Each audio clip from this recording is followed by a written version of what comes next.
من فيض مولانا الغفور قرآن رب العالمين جاء لنا نبراس نور فيه السعادة واليقين أسمى المعاني في السطور نسمو بها دنيا ودين نلقى الشفاعة في النشور بدلائل النور المبين في حفظه تحلو الأمور ما خاب من يرجو المعين نلقى الشفاعة في النشور بدلائل النور المبين بدلائل النور المبين.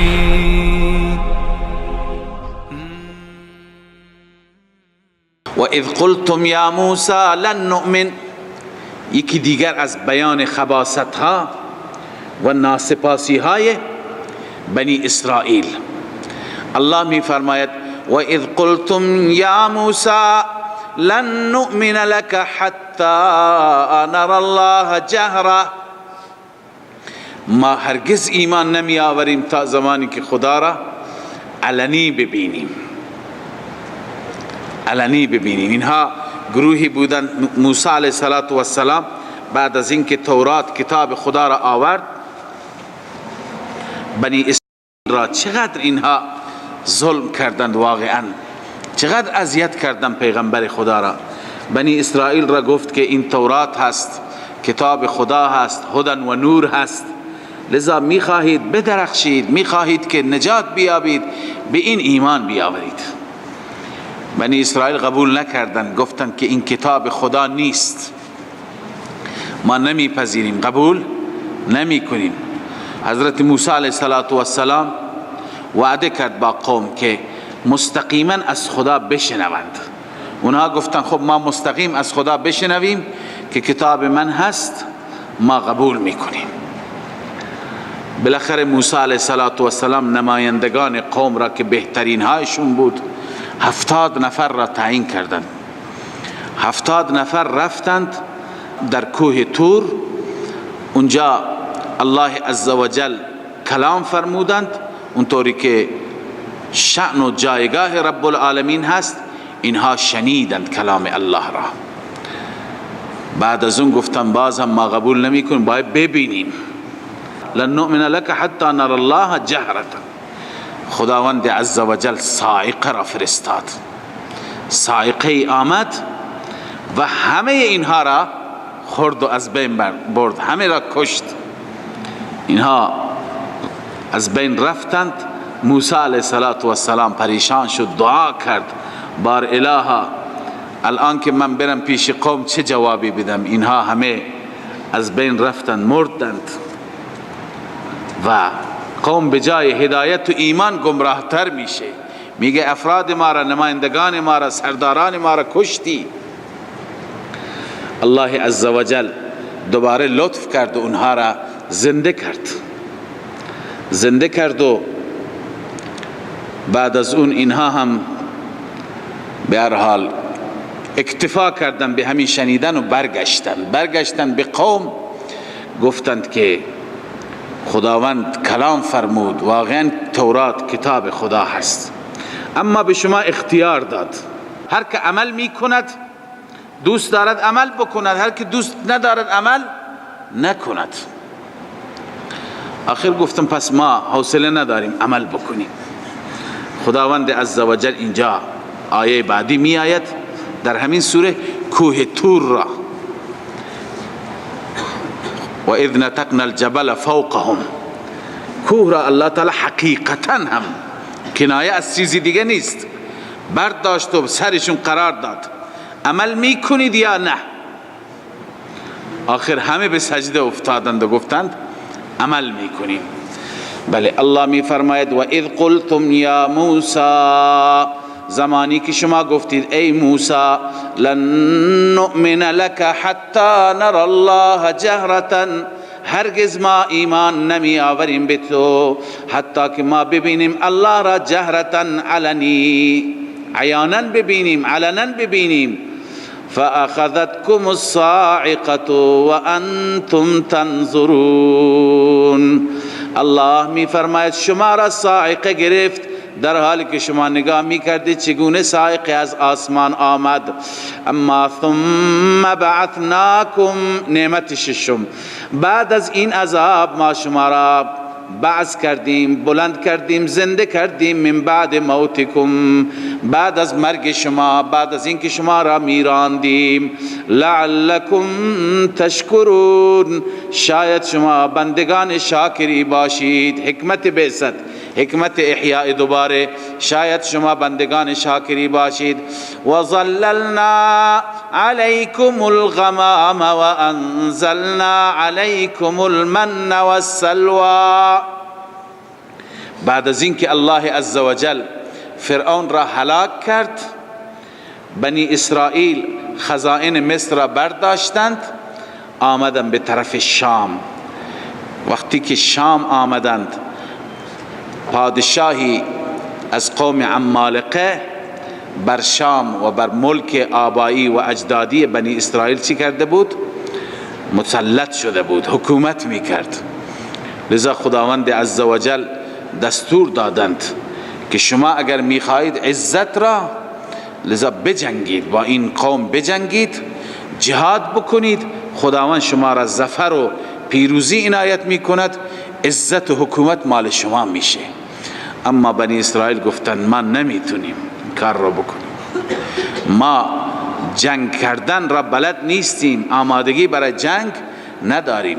لذا خداوند تعالی وقتی که اینها نجنگیدند، خود به خود شهر فتح نشد. اینها در اطراف شهرها و بیابانها سرگردان ماندند، در اطراف شهرها و بیابانها. این که میگن میدان تیه، تیه به معنی سرگردان، اینا سرگردان بودن. چرا سرگردان بودن؟ نه حکومتی داشتن، نه عزتی داشتن، نه مقامی داشتن، نه خانه و کاشانه‌ای داشتن.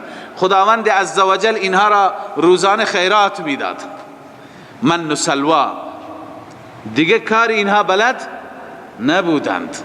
لذا اینها تا چندین سال به همین صورت گذراندند. آخر از این خسته شدند، از اینکه بروند و در یک میدان و در یک بیابان بمانند بلا تکلیف. به موسی گفتن خب ما جرأت رفتن به شهر نداریم، ما یک گوشه شهری جایی که بشه بتوانیم کشاورزی بکنیم، کشاورزی بکنیم، از این خوراکی های من و سلوا هم خسته شدیم. این باز ناسپاسی شد. آخر الله عزوجل دستور داد که یک جایی، عرض کنم که موسی علیه السلام به سنگ زدن، آب برایشون جاری شد، اونجا زندگی کردن تا سالهای سال زندگی کردند. موسی علیه السلام در همین میدان فوت کرد و بعد از اون هارون علیه السلام هم فوت کرد. این نسل اصلا از بین رفتند و نسل جدید، جوانها آمدند، یک نسل دیگری آمد و یوشع پیغمبر که از اصحاب و مقربین موسی علیه السلام بود، به عنوان پیغمبر برای اونها مبعوث شد. اون وقت یوشع گفت که پدران شما از 40 سال هست که اینجا سرگردان هستند، اگر میخواهید که موفق بشید، عزت بیابید، از این تیه و بلا تکلیفی نجات بکنید، از سرگردانی، پس بروید با این قوم جهاد بکنید. لذا جوانان یعنی نسل بعدی آماده شدند. نسل بعدی که آماده شدند با پیغمبر یوشع رفتند، جهاد کردند، جنگیدند، عمالقه را شکست دادند. الله عزوجل حکومت شام را مجددا به اینها داد. بیت المقدس هم فتح شد و بعدا خدای عزوجل دستور داد که وقتی که وارد بیت المقدس میشید با آداب که اون را میخوانیم. الله میفرماید وظللنا علیکم الغمام، سایه کردیم بر شما غمام را در میدان تیه، ابرها را، چون خانه ای نبود، خیمه ای نبود، چیزی دیگه نبود، ابر بود که سایه میکرد. و انزلنا علیکم المن و السلوى، و ما نازل کردیم بر شما من و سلوا را. من شیره‌ای بود ترنجبین مانند، حلوا مانند که صبحها بر درختان خود به خود چی میشد؟ بر درختها ایجاد میشد. سلوا پرنده‌ای بود مثل بلدرچین، تقریبا شبیه بلدرچین و کبک مانند بود و بسیار گوشت لذیذی داشت. الله اونها را به کثرت فرستاد، فراوان فرستاد که بنی اسرائیل از اونها میخوردند و ارتزاق میکردند. الله میفرماید و کلو قبل از کلو چی هست؟ و قلنا لهم مقدر است، ما بهشون گفتیم کلوا من طیبات ما رزقناکم. الله میفرماید بخورید از مالهای پاکیزه ای که ما به شما رزق دادیم. اما اینجا سرگردان 40 سال پریشان، آیا این ظلم نیست؟ رب العالمین می فرماید و ما ظلمونا، ما ظلم نکردیم بر آنها، ولکن کانوا انفسهم یظلمون، اما آنها بودند که بر نفسشان، بر جانهایشان ظلم کردند. لذا ظلم کردند، جهاد نکردند تا سرگردان ماندند. بعد از اون وقتی که نسل بعدی آمد اینها جهاد کردند، موفق شدند. اما وقتی که خداوند عزوجل به اونها دستور داد که وارد قریه بشید، مراد از قریه بیت المقدس است، وارد بشید با سجده کنان وارد بشید، سجده کنان وارد بشید و حطه بگویید. حطه یعنی مغفره، مسئلتنا حطه، بار اله ما بخشش میخواهیم. اما بنی اسرائیل ناسپاسی کردند. ببینید سجده کنان، اینجا مفسرین با هم اختلاف دارند. بعضی گفتن سجده حقیقی هست. خب سجده حقیقی که باشه معناش اینه که شما وقتی که بر دروازه شهر بیت المقدس قرار گرفتید سجده شکر به جا بیاورید و وارد شهر بشید. اونها نرفتن سجده نکردند. و بعضی دیگر مثل عرض کنم که امام رازی غالبا میگویند که مراد از سجده حالت تواضع و فروتنی هست، یعنی یک حالت تواضع و فروتنی خاصی به خود بگیرید، با یک هیئت خاصی. به طور مثال عرض میکنم، من شما که الله تعالی نصیب بکند به بیت الله بریم، به مکه مکرمه بریم، میتونیم با همین حالت، با همین لباس ها، با همین عمامه و قبا بریم؟ نمیتونیم. اگر بریم بر ما چی لازم میشه؟ دم لازم میشه. باید با یک هیئت خاص بریم، باید لباس کفنی بپوشیم، باید سرمون را، پاهایمون را لخت بکنیم، با یک تواضع و فروتنی و هیئت خاصی لبیک گویان بریم. این آداب مکه هست یا نیست؟ لذا به اونها خداوند دستور داد که برای ورود به بیت المقدس یک آدابی را رعایت کنید. وادخلوا الباب سجدا، شما سجده کنان داخل بشید. این چی هست؟ شکر بدنی هست. و قولوا حطة، شکر زبانی هست. و حطه بگوید ای مسئلتنا حطة. متوجه شدید؟ بله. وادخلوا الباب والمراد بها على المشهور احد ابواب بیت المقدس. مشهور این است که مراد از باب چی هست؟ یکی از درهای بیت المقدس است. و تدعى الان باب حطه، قاله ابن عباس. روح المانی میگه الان هم این در نامش چی هست؟ باب حطه. برای ابن عباس فرموده.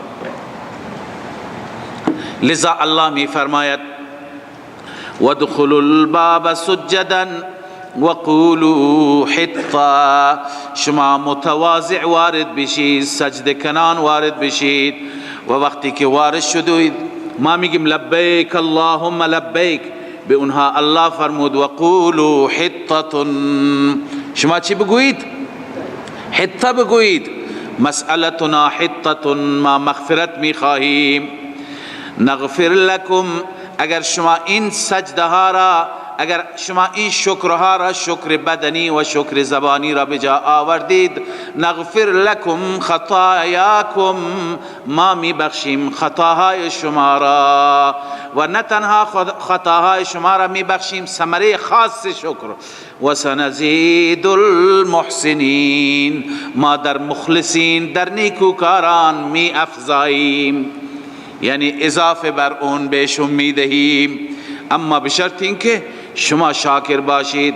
رب العالمین می فرماید عناد بنی اسرائیل فبدل الذین، بنویس عناد بنی اسرائیل، رب می فرماید فبدل الذین ظلموا قولا غیر الذی قیل لهم، تبدیل کردند، عوض کردند کسانی که ظلم کردند، قولا غیر الذی قیل لهم، سخنی غیر از آنچه که گفته شده بود برای آنها، اونها حتتون را به یک قول دیگه عوض کردند، به جای فروتنی، به جای بخشش، اونها چی می کردند؟ اونها عرض کنم که تمسخر می کردن. بعضی گفتند حتتون، حنتتون گفتند، والله اعلم حنت عربی هست، زبان اونها عربی نبود. متوجه هستید؟ همون طوری که مشرکین مکه بدل کردن. حضرت ابراهیم چی آموزش داد؟ لبیک اللهم لبیک، لبیک لا شریک لک لبیک. ولی مشرکین مکه چی کردند؟ تبدیل کردند. چی گفتند؟ الا شریکا تملکه و ما ملک، یعنی شرک کردند، به جای توحید شرک کردند. بنی اسرائیل هم همین کار را کردند. همیشه مشرکان مثل هم هستند، نمونه هایشون شبیه هم است.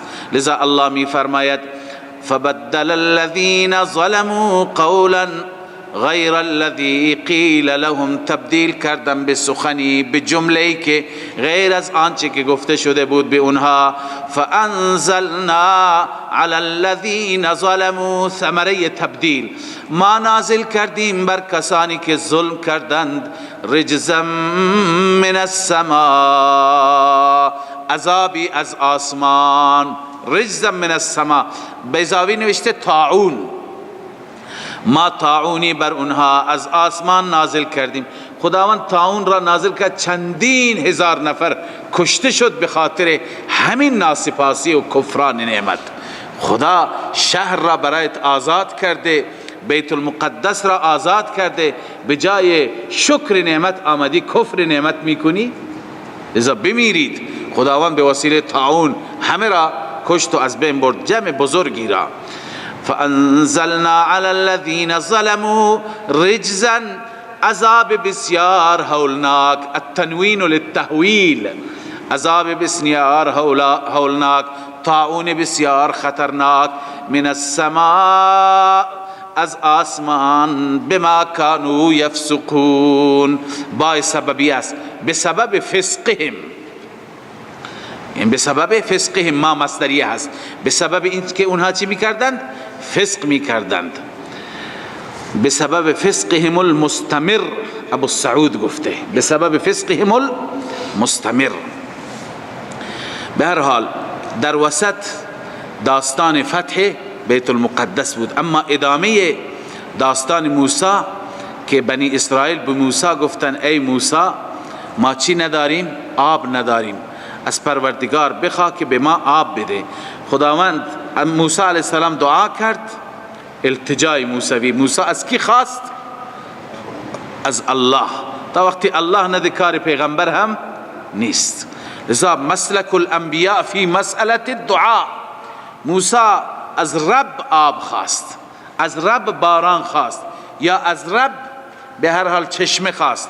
الله تعالی دستور داد موسی سنگ را بیاور. الحجر گفته، بعضی گفتن الحجر، این حجر حجر معلومی هست، همون حجری که ثوب موسی را برد، لباس موسی را برد. بعضی گفتن همون حجر هست که لباس موسی را برد، و بعضی گفتن یک سنگی را خداوند تعیین کرد که فلان سنگ را به این خاطر الف لام آمده، الف لام عهد است.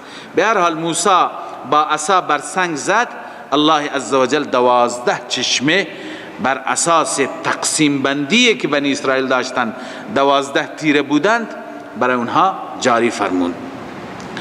الله می فرماید و اذ استسقا موسی لقومه، زمانی که استسقا کرد، آب طلبید، آب خواست موسی علیه السلام لقومه، برای قومش. فقلنا، انعام هشتم و اجابت الهیه، فقلنا، ما گفتیم اضرب بعصاک الحجر، موسی بزن به وسیله عصایت سنگ را. فانفجرت، اینجا اندماج است، فانفجرت آمده، قبل از این مقدر است فضرب موسی. موسی چیش کرد؟ به وسیله عصا سنگ را زد، فوراً فانفجرت، فوراً چی شد؟ منفجر شد، یعنی 12 چشمه جاری شد. فانفجرت من 12 عینا، فوراً جاری شد از آن 12 چشمه. قد علم كل اناس مشربهم، الله می فرماید هر گروهی مشربشان را می دانستند. هر گروهی چی را می دانستند؟ مشرب را می دانستند که از کجا آب بخورند. الله می فرماید قلنا اینجا چی است؟ مقدر است. کلوا واشربوا من رزق الله، بخورید بنوشید از رزق الله. ولا تعثوا فی الارض مفسدین، ناسپاسی نکنید، ناشکری نکنید. ولا تعثوا فی الارض، نگردید در زمین، مفسدین، در حالی که فساد بکنید. ببینید عثو هم گشتن همراه با فساد را میگویند. مفسدین حال هست، حال مؤکده هست، یعنی فساد نکنید در حالی که بگردید برای فساد. و اذ قلتم یا موسی، نعمت دیگر به موسی علیه السلام گفتم بر این یک نوع طعام که من و سلوا هستی اکتفا نمی کنیم. و اذ قلتم یا موسی لن نصبر على طعام واحد، زمانی که گفتید شما ای موسی لن نصبر، هرگز ما صبر نمی کنیم، علی طعام واحد، بر یک طعام، بر یک نوع طعام. فادع لنا ربک، مطالبه دعا، باز هم دعا کن، همونطور که آب خواستی، بخواه برای ما ربت را، از رب بخواه. یخرج لنا مما تنبت الارض من بقلها، اخراج کند، بیرون بکند برای ما، مما تنبت الارض، از آنچه که میرویاند زمین، من بقلها، از سبزیجاتش، و قثائها، و از خیارش. قثا چی میگن؟ خیار چنبر را. و فومها، و همچنین سیر، بعضی میگن فوم سیر، بعضی میگن گندم. و عدسها، و عدسش، و بصلها، و پیازش. یعنی این قوم ناسپاس و ناشاکر، اینها لایق نبودند که من و سلوای بهشتی بخورند، اینها پیاز بخورند، سزاوارشون هست، خوراک پیاز برایشون مناسب هست. بله، آخر این نیست که الله از اینا نگفته اون بند بشه، اینها هم باشه، ولی خداوند او را قطع کرد. من و سلوا را چی کرد خداوند؟ قطع کرد. بقلها سبزیجات، قثائها خیار چنبر، و فومها عرض کردم که یا سیر یا گندم، و عدسها عدس، و بصلها پیاز. قال اتستبدلون، استفهام موسی برای اظهار تعجب است. موسی علیه السلام ابتداء تعجب می کند. اتستبدلون، آیا تبدیل می کنید، عوض می کنید، الذی هو ادنا، اون نعمتی که هو ادنا پایین تر هست، بی ارزش هست، بالذی هو خیر، در مقابل اون نعمتی که خیر هست، مستقیما رحمت الله میبارد. آیا این رحمت را، این نعمت را که مستقیم میاید، این را میخواهید به پیاز عوض کنید؟ اگر اینطور هست الله تعالی اجابت فرمود. الله فرمود اهبطوا مصر، اجابت الهی، برید شما پایین، پایین برید از این جای مکان مرتفع، برید کناره شهری، یک شهری اونجا که شما از خود حکومتی ندارید، با ذلت زندگی بکنید، برای مردم زمینهایشون را بگیرید، کشت و کشاورزی بکنید، یه چیزی بخورید، یه چیزی بدید. فإن لكم ما سألتم، برای شماست آنچه که شما بخواهید. ببینید اینجا مفسران استنباط کردن که موسی علیه السلام دعا نکرد بدون دعای موسی، چون که اینجا گفت ادعو لنا ربک. موسی تعجب کرد یعنی چه؟ نکنید این کار را. ولی خداوند بدون دعای موسی بخواسته اونها چی کرد؟ اجابت کرد. اهبطوا اجابت الهیه بدون دعای موسی. در اول دعا بود اذ استسقى موسی لقومه. پس اینجا بنویسید فإن لكم ما سألتم من غیر دعای احد، بدون دعای کسی. ولا يليق لي ان ادعو، موسی میگه برای من مناسب نیست من دعا بکنم. خداوند بدون دعا پذیرفت، به شما داد. فإن لكم ما سألتم، بنویسید من نبات الارض، آنچه که میخواهید از نبات ارض برایتون هست. و ضربت علیهم الذلة والمسکنه، رب العالمین میفرماید بر آنها ذلت و مسکنت زده شد. یعنی چه؟ ذلت و مسکنت برای اینها ثبت گردید. ذلت و مسکنه هر دو ثمره دنیویه هستند. ذلت و خاری، ذلت و بدبختی، این ثمره دنیویه. و باءوا بغضب من الله، این ثمره اخروی هست. اینها رجوع کردند، مواجه شدند با غضب و خشمی از الله. خشم الله، الله هر چی نعمت میده اینها چی میکنند؟ ناسپاسی میکنند. الله میفرماید ذالک بانهم كانوا یکفرون، این علت، این بسبب این است که آنها کفر میکردند به آیات الهی. و یقتلون النبیین بغیر الحق. دلیل اول این ذلت و مسکنه چیه؟ ذالک بنویس علت، كانوا یکفرون بنویس دلیل اول، و یقتلون النبیین بنویس دلیل دوم. ذالک بانهم، این ذلت و مسکنت به خاطر اینکه آنها بودند یکفرون، کفر میکردن به آیات الهی. و دیگه چی؟ و یقتلون النبیین بغیر الحق، و انبیا را بنا حق میکشتند. مگر کشتن به حق هم داریم؟ یقتلون بغیر الحق بنویسی بزعمهم یا علی زعمهم، بر اساس گمان خودشون هم میدانستند که به ناحق است، یعنی خودشون این کار را به حق نمیدانستند، یقین داشتند که ما به ناحق این فرستادگان خدا را شهید کردیم و کشتیم. ذالک بما عصوا، این هست علت العلت. این چی هست؟ علت العلت. چرا اینها اینقدر سرکش شدند، کفر کردند، بهترین بندگان خدا را شهید کردند؟ الله میفرماید علت العلت چی بود؟ نافرمانی و تعدی و تجاوز. نافرمانی و تعدی و تجاوز.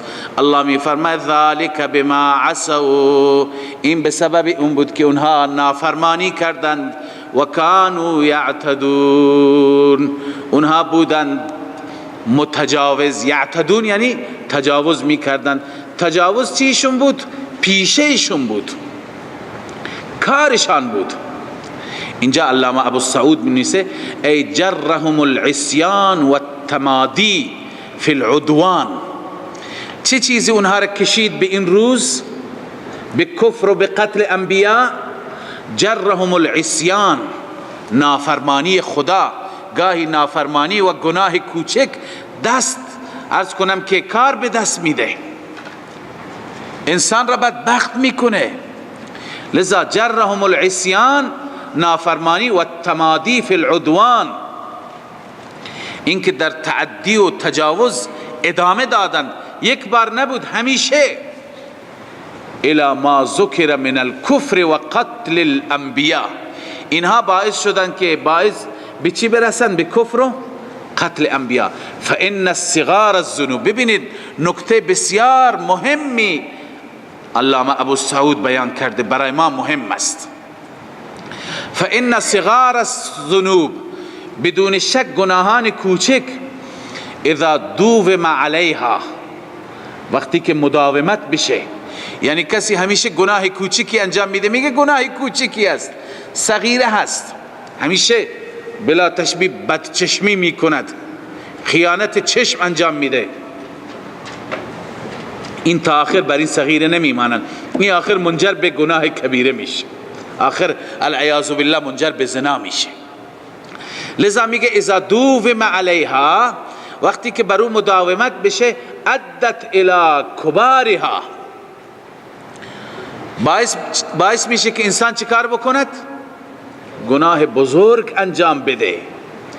کما ان مداومت صغار الطاعات، چنانچه کسانی که بر طاعتهای صغار مداومت بکنند، مستحبات را انسان ها بجا بیاورند، آداب را رعایت بکنند، کوچک کوچک را چی بکنند؟ رعایت بکنند، مؤدیتا الی تحری کبارها، اینها توفیقات بزرگ را پیدا میکنند، حاصل میکنند.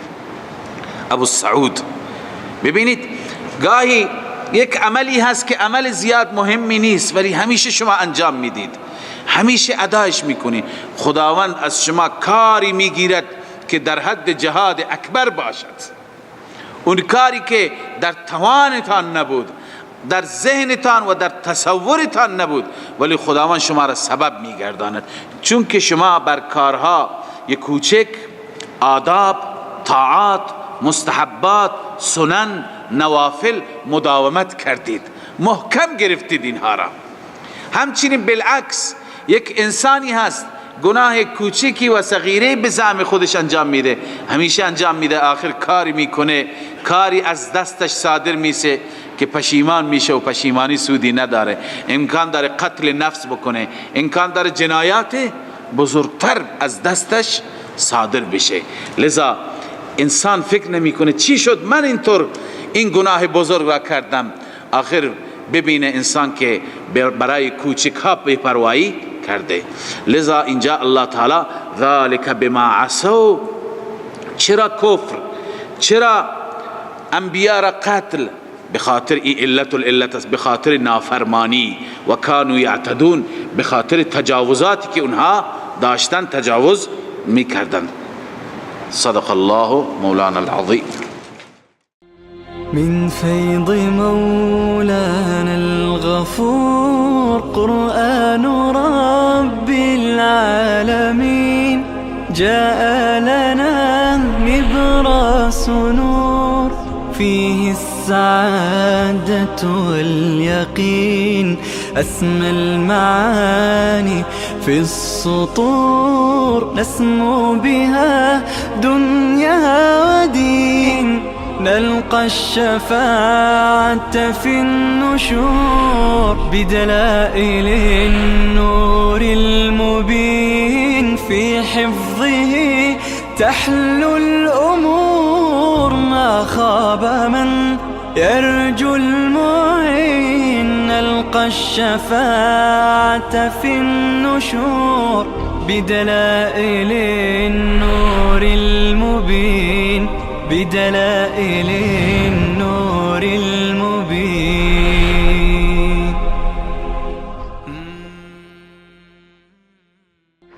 من فيض مولانا الغفور قرآن رب العالمين، جاء لنا نبراس نور فيه السعادة واليقين.